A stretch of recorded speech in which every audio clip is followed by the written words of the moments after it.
إن الحمد لله نحمده ونستعينه ونستغفره ونعوذ بالله من شرور أنفسنا وسيئات أعمالنا من يهده الله فلا مضل له ومن يضلل فلا هادي له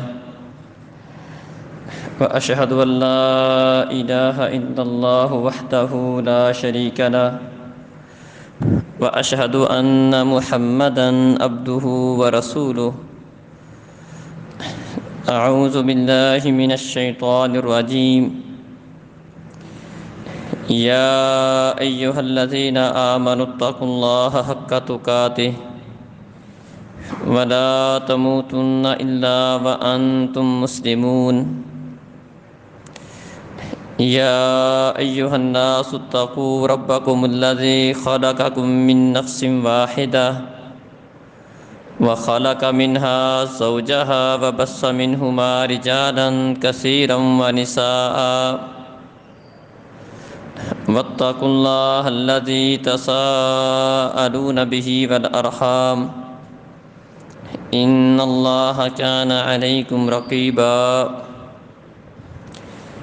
يا أيها الذين آمنوا اتقوا الله وقولوا قولا سديدا يصلح لكم أعمالكم ويغفر لكم ذنوبكم ومن يطع الله ورسوله فقد فاز فوزا عظيما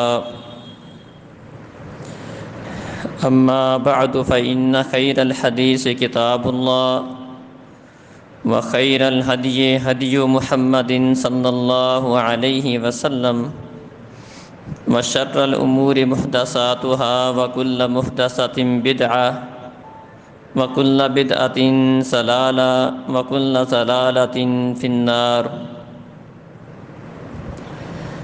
وألف بين قلوبهم لو أنفقت ما في الأرض جميعا ما ألفت بين قلوبهم ولكن الله ألف بينهم إنه عزيز حكيم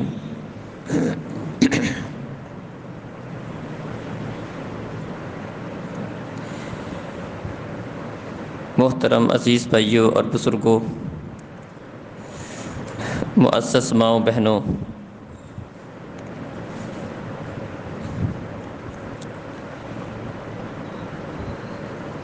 دین اسلام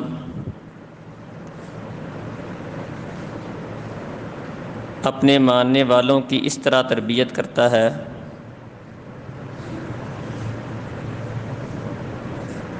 کہ وہ آپس میں ایک دوسرے کے ساتھ محبت کرنے والے ہوں،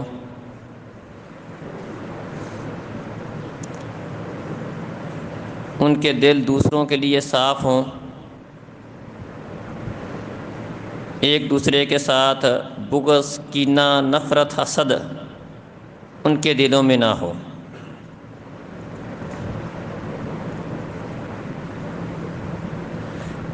اللہ رب العزت نے نبی مکرم صلی اللہ علیہ وسلم کے ساتھ دینے والے لوگوں کا، آپ کے صحابہ کا یہ وصف بیان کیا ہے، رحماء بینہم، کہ میرے نبی کے ساتھی آپس کے اندر بڑے ہی مہربان ہیں، رحم دل ہیں، کافروں کے خلاف ان کے دلوں میں غضب اور غصہ پایا جاتا ہے، لیکن اپنوں کے لیے ان کے دلوں میں نرمی، محبت اور شفقت پائی جاتی ہے۔ اور اللہ رب العزت نے اس چیز کو اپنا بہت بڑا احسان قرار دیا ہے، ایمان والوں کی آپس میں محبت، اس چیز کو اپنا ایک بہت بڑا انعام قرار دیا ہے۔ فرمایا کہ وَأَلَّفَ بَيْنَ قُلُوبِهِمْ، اللہ رب العزت نے یہ جو آپ کے ساتھ لوگ ہیں ان کے دلوں میں اللہ نے محبت ڈالی ہے۔ نبی کریم صلی اللہ علیہ وسلم کی مدینہ آمد سے پہلے یہ لوگ آپس میں ایک دوسرے کے دشمن تھے۔ اوس خزرج کی آپس میں لمبا عرصہ تک ان کی لڑائیاں رہتی تھیں، ایک دوسرے کے خون کے پیاسے تھے، لیکن دین اسلام کی وجہ سے اللہ احکم الحاکمین نے ان کے دلوں کو جوڑ دیا۔ فرمایا وَأَلَّفَ بَيْنَ قُلُوبِهِمْ، اللہ احکم الحاکمین نے ان کے دلوں میں محبت ڈال دی، الفت ڈال دی۔ لَوْ أَنفَقْتَ مَا فِي الْأَرْضِ جَمِيعًا، اگر جو کچھ زمین کے اندر ہے وہ اب سارے کا سارا خرچ کر دیتے، مَا أَلَّفْتَ بَيْنَهُمْ مَا أَلَّفْتَ بَيْنَ قُلُوبِهِمْ، تو آپ ان کے دلوں میں الفت محبت نہیں ڈال سکتے تھے۔ وَلَٰكِنَّ اللَّهَ أَلَّفَ بَيْنَهُمْ، بلکہ یہ اللہ رب العزت کا احسان ہے کہ اللہ احکم الحاکمین نے ان کے دلوں کو ملایا ہے، ان کے دلوں میں محبت اور الفت ڈالی ہے۔ انہ عزیز حکیم، بے شک وہ غالب ہے اور حکمت والا ہے۔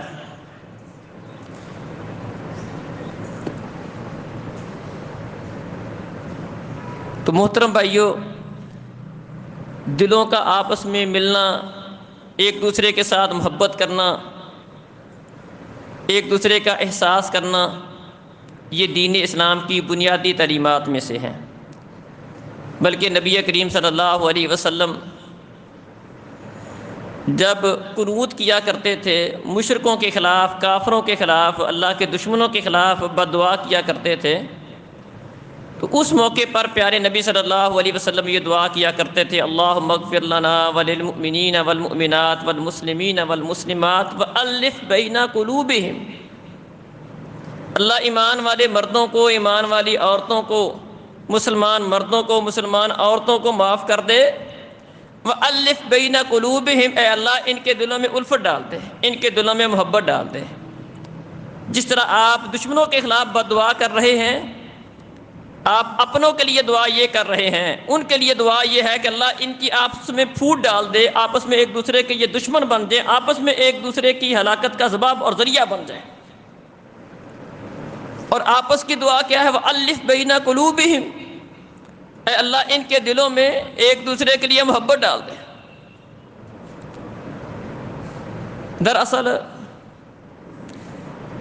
آپس کی عداوتیں، دشمنیاں، نفرتیں، یہ ایسی چیز ہے جو انسان کے دین کا بیڑا غرق کر دینے والی ہے، اور یہ پہلی قوموں کی تباہی کا ذریعہ بننے والی چیز تھی۔ پیارے نبی صلی اللہ علیہ وسلم فرماتے ہیں، دب الیکم داء الامم قبلکم البغضاء والحسد والبغضاء ہی الحالکہ، فرمایا کہ پہلی قوموں کی، پہلی امتوں کی بیماریاں آہستہ آہستہ تمہارے اندر بھی سرایت کر رہی ہیں، آہستہ آہستہ تمہارے اندر داخل ہو رہی ہیں۔ اور وہ بیماریاں کون سی ہیں؟ البغضاء والحسد، آپس کا بغض، نفرت، کینہ، بھائیوں کا بھائیوں کے ساتھ پیار محبت کا نہ ہونا، والدین کا اولاد کے ساتھ، اولاد کا والدین کے ساتھ، مسلمانوں کا مسلمانوں کے ساتھ آپس کی نفرت، عداوت، بغض، کینہ، فرمائیے پہلی قوموں کی بیماریاں ہیں، پہلی امت کی، پہلی امتوں کی تباہی کا باعث بننے والی چیزیں ہیں، یہ تمہارے اندر بھی آ رہی ہیں۔ والبغضاء ہی الحالکہ، فرمایا یہ آپس کا جو بغض ہے، نفرت ہے، یہ تو مونڈ کے رکھ دینے والی چیز ہے۔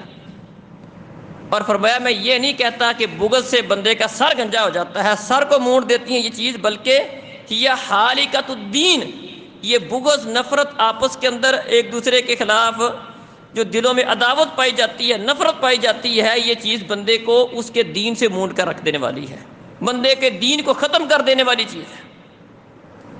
اس کی نحوست سے بندے سے دینداری آہستہ آہستہ اٹھتی چلی جاتی ہے، دین بندے سے دور نکلتا ہوتا چلا جاتا ہے، بندہ دین سے خالی ہوتا رہتا ہے۔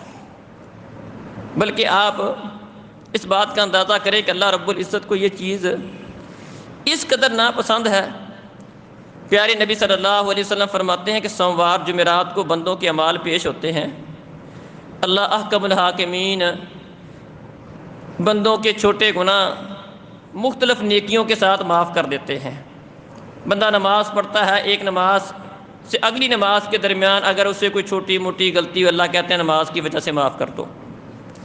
جمعہ پڑھا ہے، اگلے جمعے تک پورے ہفتے کے اندر جو اس سے کوئی کمی کوتاہی ہوئی ہے، کوئی چھوٹی چھوٹی غلطیاں ہوئی ہیں، بڑے گناہ تو توبہ سے اور خاص اہتمام سے معاف ہوتے ہیں، چھوٹے چھوٹے گناہ اللہ تعالیٰ جمعہ پڑھنے کی وجہ سے معاف کر دیتے ہیں۔ رمضان میں روزے رکھے ہیں، اگلے رمضان تک جو انسان سے چھوٹے چھوٹے گناہ ہوئے ہیں، اللہ کہتے ہیں اس کے روزوں کی برکت سے وہ اس کے چھوٹے گناہ ویسے معاف کر دو۔ یہ نیکیاں، ان الحسنات یذھبن السیئات، اللہ رب العزت نیکیوں کی وجہ سے گناہوں کو ختم کر دیتا ہے، اس کو مٹا دیتا ہے۔ لیکن یہ آپس کی نفرت، بغض، کینہ، یہ اللہ رب العزت کو اس قدر ناپسند ہے کہ جب بندوں کے اعمال اللہ کی بارگاہ میں پیش ہوتے ہیں تو وہ دو بندے جن کی آپس میں عداوت ہوتی ہے، دشمنی ہوتی ہے، ناراضگی ہوتی ہے، ایک دوسرے کے لیے دلوں میں بغض ہوتا ہے، ایک دوسرے سے ناراض ہوتے ہیں، ان کے وہ گناہ چھوٹے اللہ معاف نہیں کرتا۔ اللہ فرماتے ہیں ان کو 3 دن کر یہ مزید مہلت دے دو، سوموار کو پیش ہوئے ہیں، جمعرات تک دیکھ لو، اگر صلح کر لیں ٹھیک ہے، جمعرات کو معاف کر دیں گے، لیکن ابھی ان کو معافی نہیں ملے گی۔ تو اس سے آپ اندازہ کریں کہ یہ آپس کی نفرت، کینہ، بغض کس قدر بندے کے لیے نقصان دہ ہے، یہ بندے کا دین کا کس طرح بیڑا غرق کرنے والی چیز ہے، اور اللہ رب العزت کو یہ چیز کس قدر ناپسند ہے۔ اس لیے آپ دیکھیں شریعت اسلامیہ کی تعلیمات پر غور کر کے دیکھیں، چھوٹی چھوٹی چیزیں جس کی وجہ سے کوئی نفرت ہو سکتی تھی، کسی کے متعلق کوئی اس طرح کا معاملہ دل میں آ سکتا تھا، اللہ تعالیٰ نے شریعت اسلامیہ میں اس سے منع کر دی۔ ایاکم والظن، کہا کسی کے متعلق برا سوچنا بھی نہیں ہے، گمان بھی نہیں کرنا، بغیر دلیل کے کسی کے متعلق ذہن میں کوئی بات لے آؤ، ایسا بھی نہیں کرنا، اس سے نفرت بڑھے گی۔ ایاکم والظن، کسی کے متعلق بدگمانی نہ کرو، فإن الظن اکذب الحدیث، کیونکہ بدگمانی، برا خیال کر لینا، کسی کے متعلق برا ذہن بنا لینا بغیر دلیل کے، یہ فرمایا اکذب الحدیث، یہ سب سے جھوٹی بات ہے، کیونکہ اس کی بنیاد کوئی نہیں ہوتی، بغیر وجہ کے بندہ کسی کے متعلق بدگمانی کا شکار ہو جائے، نتیجہ نفرت کی شکل میں نکلتا ہے، ناراضگی کی شکل میں نکلتا ہے، دلوں کی دوری کی شکل میں نکلتا ہے۔ اللہ تعالیٰ نے ان ساری باتوں سے منع کر دیا۔ اور دیگر باتیں دیکھ لیں، ولا تحسسوا ولا تجسسوا ولا تباغضوا ولا تدابروا وكونوا عباد اللہ اخوانا، فرمایا آپس میں ایک دوسرے سے بغض نہ رکھو، ایک دوسرے کی ٹو میں نہ لگاؤ بیٹھے رہو، ایک دوسرے کی جاسوسی نہ کرو، وكونوا عباد اللہ اخوانا، اے اللہ کے بندو آپس میں بھائی بھائی بن جاؤ، تم آپس میں ایک دوسرے کے بھائی ہو، لہذا ایک دوسرے کے بھائی بن جاؤ۔ یہ اللہ کا حکم ان لوگوں کے لیے ہے جو حقیقی خونی رشتہ جن کے ساتھ نہیں ہے، ان کو کہا جا رہا وَكُونُوا عِبَادَ اللَّهِ إِخْوَانًا، تم سارے بھائی ہو، آپس میں بھائی بن جاؤ۔ تو اس سے یہ بات سمجھے جن کے ساتھ خونی رشتہ ہے اس کو تو مزید گہرا کرنے کی ضرورت ہے نا، جن کے ساتھ خونی رشتہ نہیں ہے اس کو بھی تشبیہ کس کے ساتھ دی گئی ہے؟ خونی رشتے کے ساتھ دی گئی ہے، تو خونی رشتہ اس سے زیادہ مضبوط ہونا چاہیے، کیونکہ اس میں اسلام کا رشتہ بھی ہے اور خون کا رشتہ بھی ہے، اللہ کہ وہ خونی رشتہ مسلمان کا نہیں ہے، اس میں اسلام نہیں ہے، دین نہیں ہے، عقیدہ نہیں ہے، وہ علیحدہ بات ہے۔ تو خیر، دین اسلام اپنے ماننے والوں کی تربیت کرتا ہے کہ آپس میں پیار محبت والا معاملہ ہو، اخوت والا معاملہ ہو۔ اس کے لیے مختلف اقدامات بھی فرمائے ہیں، ایسی چیزیں بتائی ہیں جن کے ساتھ آپس کی محبت بڑھتی ہے، اور ہمارے معاشرے میں ان چیزوں کا بڑا فقدان بھی ہے۔ 2-3 چیزوں کی نشاندہی کروں گا۔ نبی کریم صلی اللہ علیہ وسلم جب مدینہ آئے تو عبداللہ بن سلام کہتے ہیں کہ میں بھی نبی کریم صلی اللہ علیہ وسلم کو دیکھنے کے لیے، آپ کو ملنے کے لیے گیا۔ یہ اس وقت مسلمان نہیں تھے، یہودی تھے۔ تو پیارے نبی صلی اللہ علیہ وسلم مدینہ آتے ہی سب سے پہلی بات جو آپ نے لوگوں کو تعلیم دی، جس کا درس دیا، وہ کیا تھی؟ فرمایا لوگوں اطعموا الطعام وافشوا السلام وصلوا باللیل والناس نعام تدخلوا الجنۃ بالسلام۔ 3 باتیں فرمائیں۔ پہلی بات افشوا السلام، سلام کو عام کرو، واطعموا الطعام، کھانا کھلاؤ، وصلوا باللیل والناس نعام، لوگ رات کو سوئے ہوئے ہوں، آپ رات کو اٹھ کر قیام کرو، اللہ کی عبادت کرو، نتیجہ کیا نکلے گا؟ اللہ اتنا خوش ہوگا، تدخلوا الجنۃ بالسلام، اللہ سلامتی کے ساتھ تمہیں جنت میں داخلہ دے دے گا۔ اللہ اکبر۔ بلکہ یہ ایک موقع پر پیارے نبی صلی اللہ علیہ وسلم نے یہ بات ارشاد فرمائی، فرمایا کہ فوالذی نفسی بیدہ لا تدخلون الجنہ حتی تؤمنوا ولا تؤمنوا حتی تہابوا، اس ذات کی قسم جس کے ہاتھ میں میری جان ہے، تم اتنی دیر تک جنت میں نہیں جا سکتے جب تک ایمان والے نہیں بن جاتے ہو. ایمان کے بغیر کسی بندے کا جنت میں داخلہ ممکن ہی نہیں. اور فرمایا وَلَا تُؤْمِنُوا حَتَّىٰ تَحَابُّوا، اور یاد رکھو کہ کامل ایمان والا بننے کے لیے آپس کے اندر محبت کا ہونا ضروری ہے. وَلَا تُؤْمِنُوا حَتَّىٰ تَحَابُّوا، اتنی دیر تک تمہارا ایمان مکمل ہو ہی نہیں سکتا جب تک تم آپس میں ایک دوسرے سے محبت نہ کرنے لگ جاؤ. الا ادلکم علی شیء اذا فعلتموه تحاببتم بینکم افشوا السلام بینکم. ایک ایسا کام نہ بتاؤں اگر اس کو کرنے لگ جاؤ تو تمہاری آپس کے اندر محبتیں بڑھ جائیں گی. اللہ اکبر. وہ کام کیا ہے؟ افشوا السلام بینکم، آپس میں سلام کو عام کرو. اب اس حدیث میں 2-3 باتوں کے اوپر توجہ دلائی گئی ہے جس کی وجہ سے آپس کی محبت بڑھتی ہے. ایک تو کھانا کھلانا، بلکہ ایک حدیث میں نبی کریم صلی اللہ علیہ وسلم سے کسی نے پوچھا تھا، صحابی رسول کہتا اخبرنی بشیء یوجب لی الجنہ، اے اللہ کے رسول کوئی ایسا کام بتائیں جس کی وجہ سے اللہ تعالیٰ میرے لیے جنت کو واجب کر دے، پکی کر دے. پیارے نبی صلی اللہ علیہ وسلم نے 3 باتیں بتائیں. فرمایا طیب الکلام وبذل السلام واطعم الطعام. 3 باتیں. ایک بات کیا فرمائی؟ طیب الکلام، نرم بات کیا کرو. ان تینوں باتوں کا تعلق آپس میں محبت بڑھانے کے ساتھ ہے، دلوں کو نرم کرنے کے ساتھ ہے، آپس میں تعلقات کو بہتر کرنے کے ساتھ ہے. طیب الکلام، نرم بات کرو. بلکہ دیکھیں شریعت اسلامیہ کی تعلیمات پر غور کر کے دیکھیں. اللہ رب العزت تو یہ تو آپس کی بات ہے، اللہ احکم الحاکمین غیر مسلموں کے ساتھ جو رویہ ہمیں اختیار کرنے کا حکم دیتے ہیں وہ فرماتے ہیں ادفع باللتی ہی احسن فاذا الذی بینک وبینہ عداوۃ کأنہ ولی حمیم. آپ نے یہود و نصارہ کا بھی رد کرنا ہے، غیر مسلموں کا رد کرنا ہے، دلیل سے انہیں جھوٹا ثابت کرنا ہے، اپنی حجت کو پورا کرنا ہے. لیکن ادفع باللتی ہی احسن، آپ کا انداز، آپ کا طریقہ، آپ کا کلام وہ والا ہونا چاہیے جو سب سے اچھا.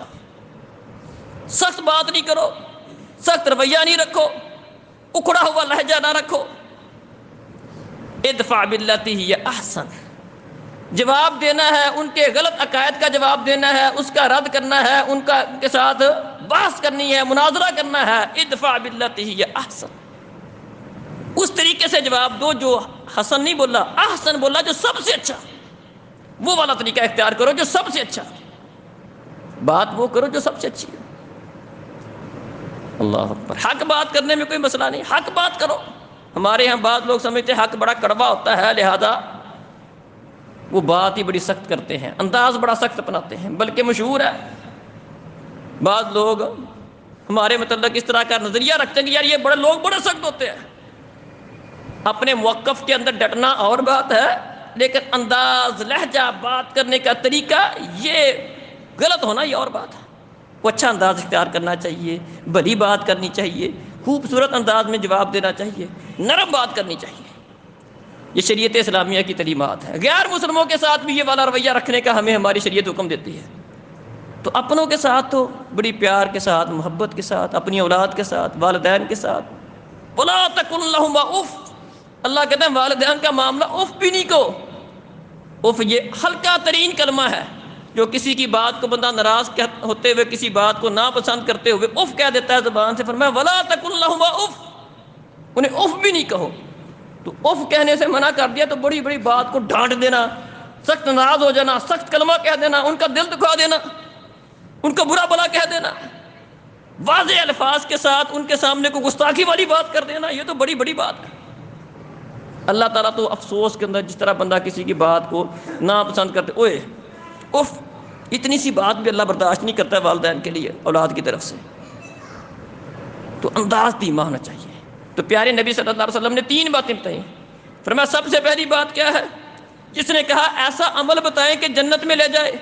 پہلی بات طیب الکلام، بات نرم کرو، اچھی کرو، لہجہ تمہارا اچھا ہونا چاہیے، کرخت نہیں ہونا چاہیے، سخت نہیں ہونا چاہیے.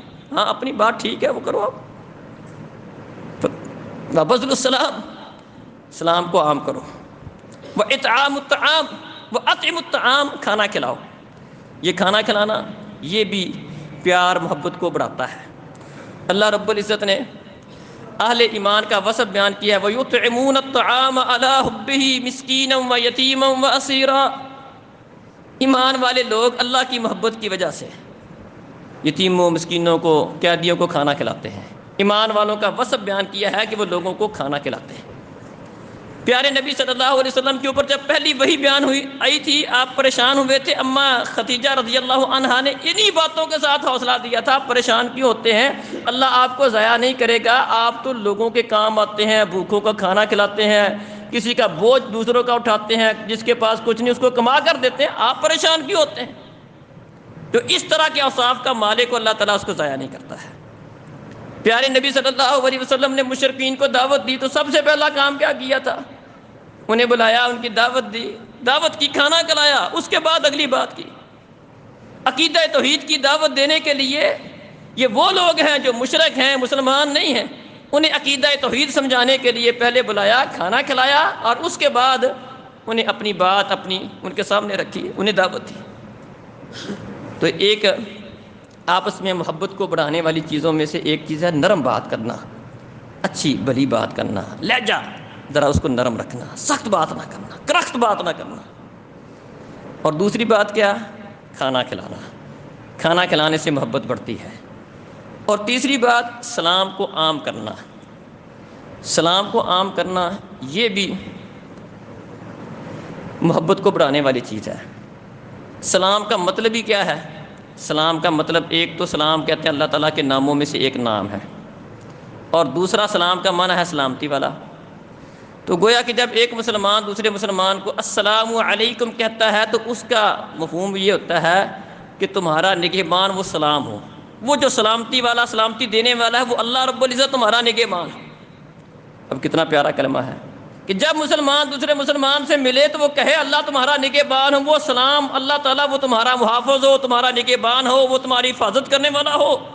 دوسرا بھی اس کو کہے جی وعلیکم السلام، ہاں تمہارا محافظ، تمہارا نگران، تمہاری حفاظت کرنے والا بھی وہ اللہ ہو، اللہ تمہاری حفاظت کرے۔ کتنا پیارا کلمہ ہے۔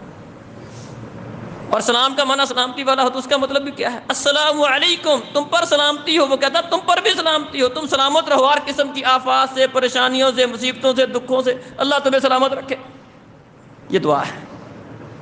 دراصل السلام علیکم ایک مسلمان کی طرف سے دوسرے مسلمان کے لیے ایک تحفہ ہے، ایک دعا ہے، اور اللہ رب العزت کی طرف سے اس بات کا حکم ہے وَإِذَا دَخَلْتُمْ بُيُوتًا فَسَلِّمُوا عَلَىٰ أَنفُسِكُمْ تَحِيَّةً مِّنْ عِندِ اللَّهِ،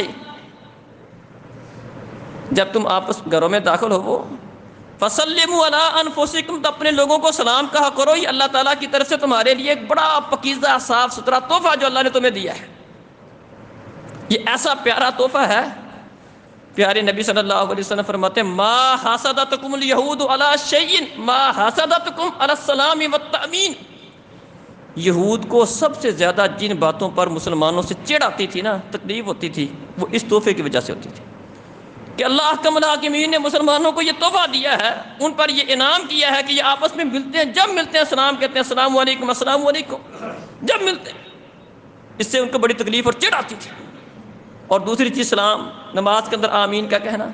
فرمایا یہود تمہاری دو چیزوں سے بڑے چڑتے ہیں، ایک تمہارا آپس میں ملتے وقت ایک دوسرے کو سلام کہنا، اور دوسرا تمہارا نماز کے اندر امام کے پیچھے اونچی آواز سے آمین کہنا۔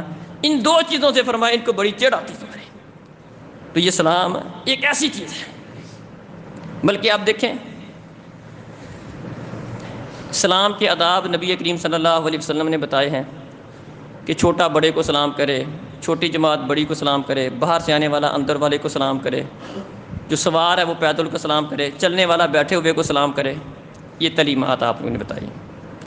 ایک صحابی رسول کہتا اللہ کے رسول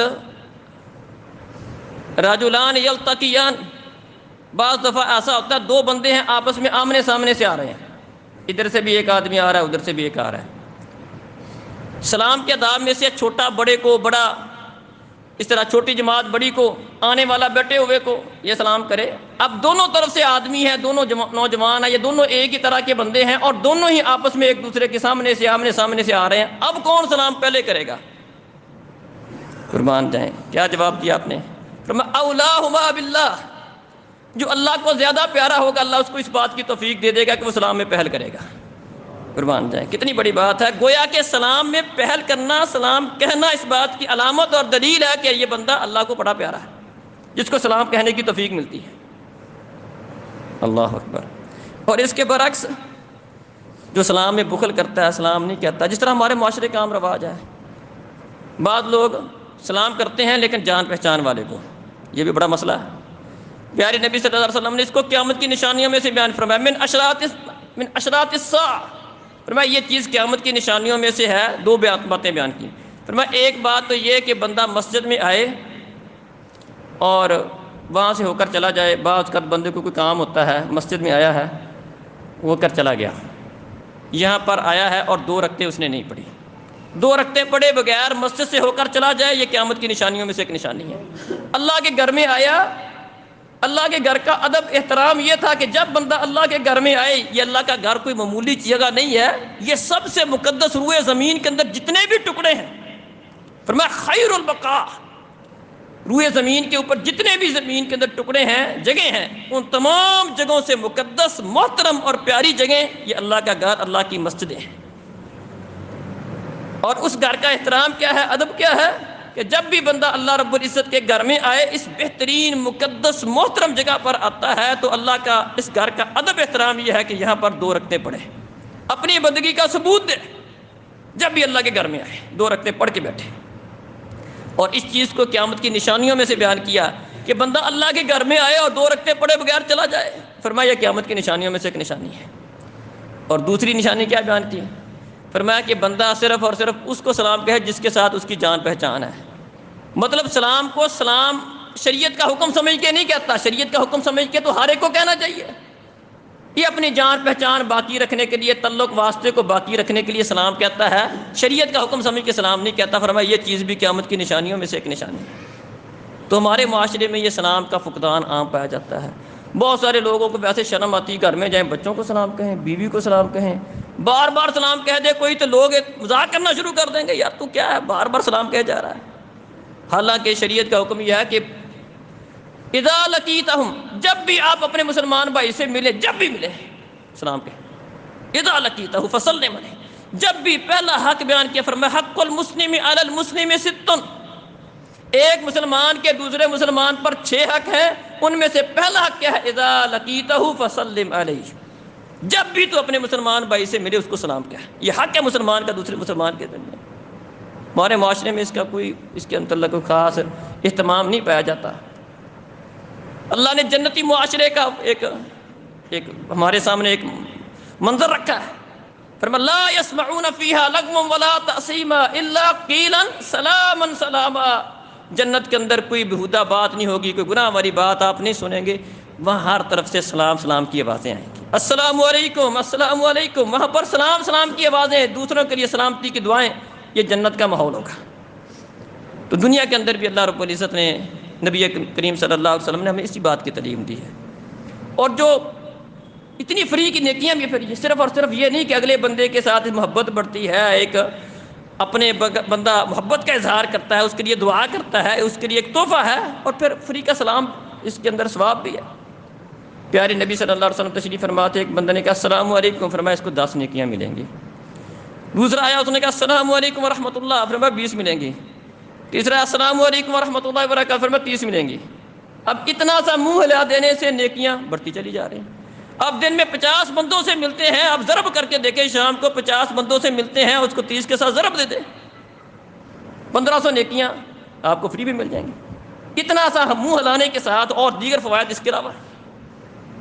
اور پھر یہ بھی بات یاد رکھیں، یہ ایسی بات نہیں ہے کہ بندہ کر لے تو اچھی بات ہے، نہ کرنے پر سخت وعیدیں بھی ہیں۔ پیارے نبی صلی اللہ علیہ وسلم نے ایک موقع پر فرمایا، اعجز الناس، لوگوں میں سے سب سے نکما اور تھک جانے والا بندہ وہ ہے جو دعا کرتے کرتے تھک جائے۔ ایک دفعہ دعا کی، 2 دفعہ کی، 3 دفعہ کی، پوری نہیں ہوئی، عاجز آ جائے، تھک جائے، اللہ سنتا ہی نہیں، پوری ہوتی نہیں، دعا چھوڑ دے۔ اور بھئی یہ نکما بندہ ہے، پرلے درجے کا عاجز بندہ ہے، تھک جانے والا بندہ ہے۔ حالانکہ دعا وہ تو رد بندے کی، ایمان والے بندے کی تو رد ہوتی ہی کوئی نہیں۔ ہاں قبولیت کی شکلیں مختلف ہو سکتی ہیں، اللہ بعض اوقات فوری دے دیتا ہے، بعض اوقات کچھ دیر سے دے دیتا ہے، بعض اوقات اس کے بدلے میں کوئی بہتر چیز دے دیتا ہے، بعض اوقات کچھ بھی نہ ہو تو آخرت میں اسٹاک تو اللہ تعالیٰ ضروری کر دیتا ہے۔ دعا کسی بھی صورت میں فائدے سے خالی ہے ہی نہیں، تو لہذا اس کے اندر تھک جانا، دعا کو اس وجہ سے چھوڑ دینا کہ پوری نہیں ہوتی ہے، یہ پرلے درجے کا نکمہ ہونے کی علامت اس کو بیان کیا ہے۔ اور فرمایا کہ وَأَبْخَلُ النَّاسِ مَنْ بَخِلَ بِالسَّلَامِ، اور پرلے درجے کا بخیل بندہ وہ ہے جو سلام میں بخل کرتا ہے۔ سلام میں بخل کرنے والے بندے کو جو فری میں 10 20 30 نیکیاں نہیں لے سکتا، اس کو پرلے درجے کا بخیل بندہ قرار دیا گیا۔ اللہ، بلکہ ایک حدیث میں فرمایا اصفع الناس سارقۃ الذی یسرق من صلاتہ وابخل الناس من بخل بالسلام۔ فرمایا چور کئی قسم کے ہوتے ہیں، کسی نے کسی کی گھڑی چرا لی، کسی کا مال چرا لیا، کسی کی پینسل چرا لی، کسی کا جوتا چرا لیا، کسی کی کوئی چیز چرا لی۔ فرمایا سب سے بڑا چور، برا چور وہ ہے جو نماز میں چوری کرتا ہے۔ لوگوں نے پوچھا اللہ کے رسول یہ نماز کی چوری کیسے ہوتی ہے؟ نماز کا چور سب سے بڑا چور ہے۔ کہ نماز میں چوری کیسے؟ فرمایا اللہ کی بارگاہ میں کھڑا ہے، رکوع سجود قیام اسی طرح نہیں کرتا ہے، یہ نماز کا چور ہے۔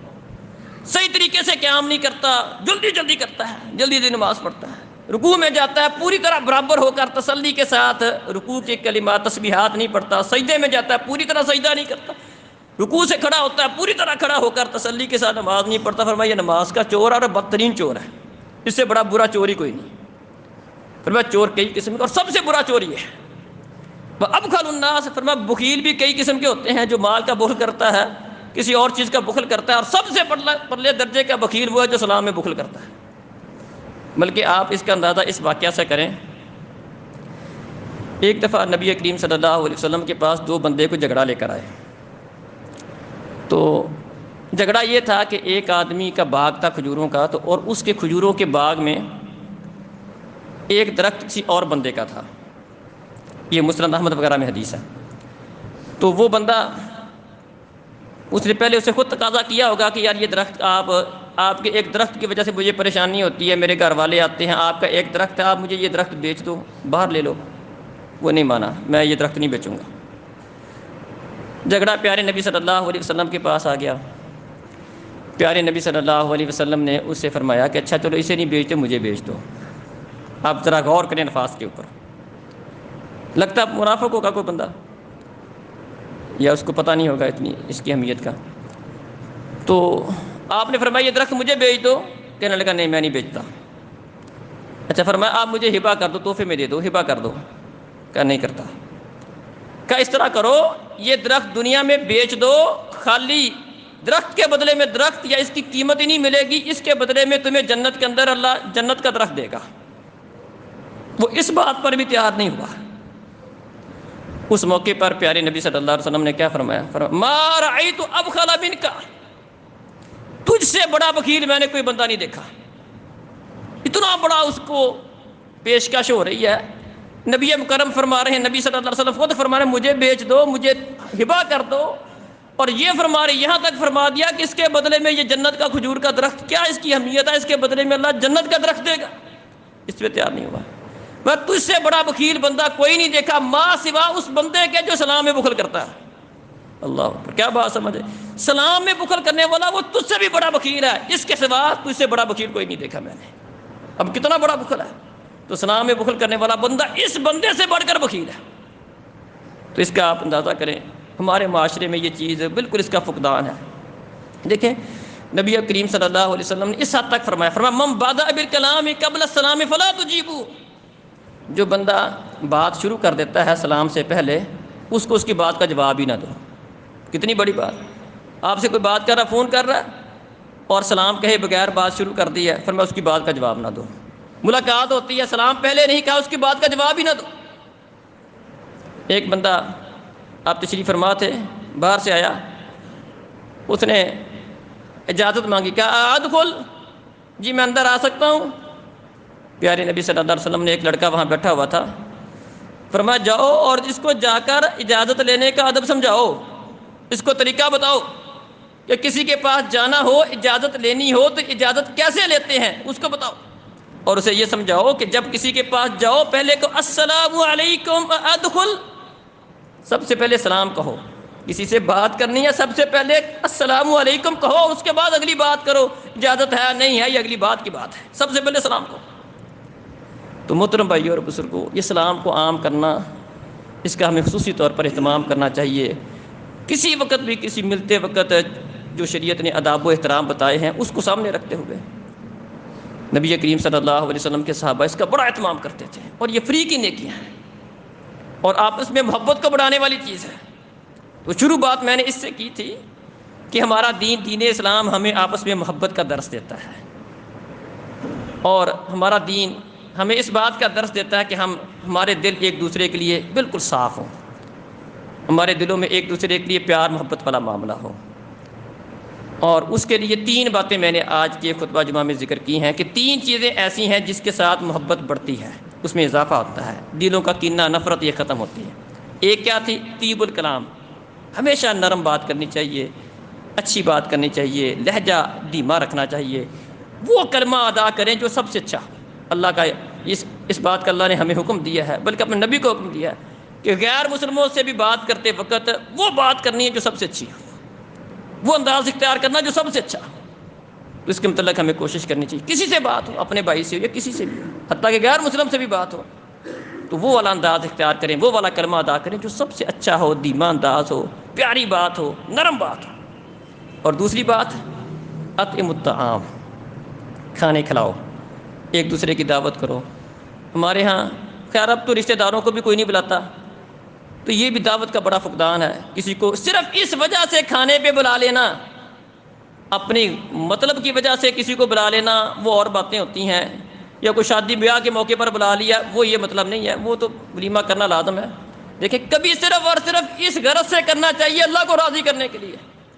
جیسا کہ وہ حدیث آتی ہے نا، ہمارا ملنا ملانا تو دعوتیں کرنا یہ سارا اپنے کسی مقاصد کے لیے ہوتا ہے، بغیر مقصد کے، بغیر کوئی دنیاوی مقصد کے کام ہی ہوتا ہے.